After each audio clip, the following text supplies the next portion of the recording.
आज 3 मार्च जागतिक वन्यजीव दिन।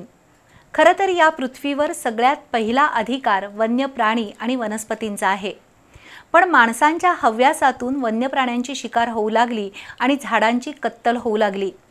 त्यामुळे संयुक्त राष्ट्रांच्या महासभेने 3 मार्चचा दिवस जागतिक वन्यजीव दिन म्हणून घोषित केला। त्यानिमित्ताने जगातील वन्य प्राण्यांच्या आणि वनस्पतींच्या प्रजाती टिकवून ठेवाव्यात यासाठी माणसाने जाणीवपूर्वक प्रयत्न करावेत अशी संकल्पना आहे। आज जागतिक वन्यजीव दिन। पृथ्वीवरील सर्व प्राणी मात्र आणि वनस्पती अबाधित राहाव्यात यासाठी माणसाने जाणीवपूर्वक प्रयत्न करावेत याची आठवण करून देणारा आजचा दिवस आहे। गेल्या 100 वर्षात पृथ्वीवरील अनेक वन्यजीव नामशेष होऊ लागलेत।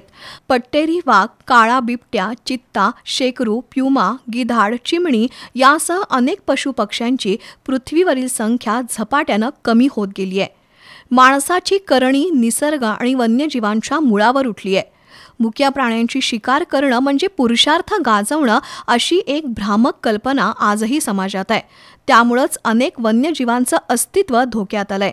शिवाय वाढतं नागरीकरण, सिमेंटची जंगलं, बेसुमार वृक्षतोड, प्रदूषण, विविध इलेक्ट्रॉनिक लहरी, माणसाचं वन्य प्राण्यांच्या अधिवासात झालेलं अतिक्रमण अशा अनेक कारणांमुळे निसर्ग साखळी धोक्यात आली आहे।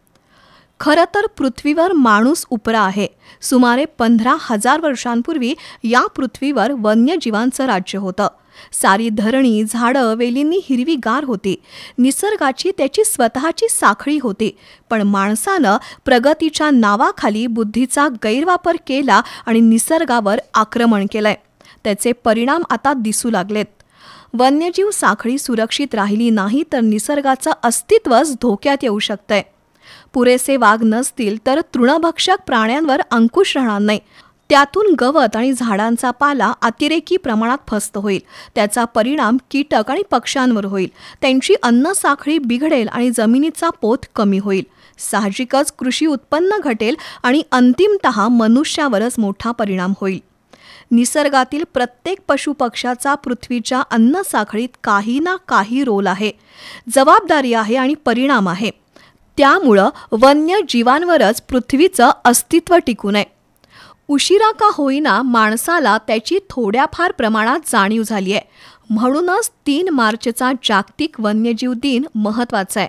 कारण पुढील पिढ्यांना समृद्ध आणि सकस पृथ्वी द्यायची असेल तर वन्यजीवांचं आणि वनस्पतींचं रक्षण करण्यावाचून पर्याय नाही।